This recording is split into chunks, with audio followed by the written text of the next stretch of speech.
comment, "If Mauricio Pochettino is going to be Chelsea's next manager, he must replace Frank Lampard with immediate effect to maximize his chances of success next season."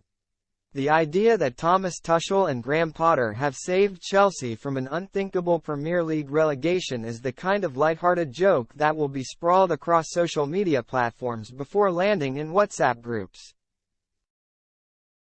But when you look at Chelsea's remaining fixtures and take into consideration they are now on a 5-match losing streak in all competitions, then you begin to realize the Blues may have actually been doomed under Frank Lampard if he does somehow survive until the end of the season.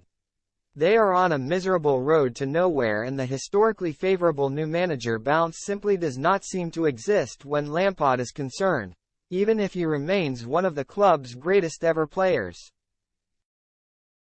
The Blues have nothing left to play for, and they are now facing the prospect of total humiliation as recently relegation-threatened Crystal Palace, Wolves and West Ham are now hot on their tails. By the end of the season, Chelsea could actually find themselves just a small points tally away from the drop zone, even though it's definitely fair to assume they are already safe from being dragged into the dogfight.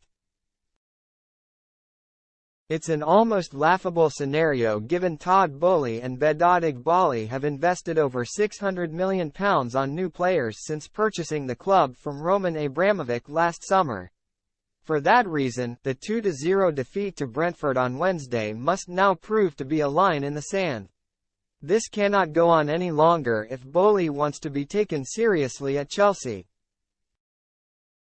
Lampard has failed to galvanise his depleted and disinterested squad, and now he is seemingly damaging their prospects of competing further down the line as Chelsea's season continues to plunge into the depths of despair. That's because the Blues have now become a laughingstock, and it's likely to deter summer transfer targets from signing for the club given the lack of stability both on and off the field. Julian Nagelsmann has already turned his nose up at the job following extensive talks with the Chelsea hierarchy, and now Mauricio Pochettino looks poised to enter the fray this summer. But that might not be enough. By the time Pochettino has got to grips with his new squad, the rest of Chelsea's Premier League rivals will have already made improvements ahead of the 2023-24 campaign.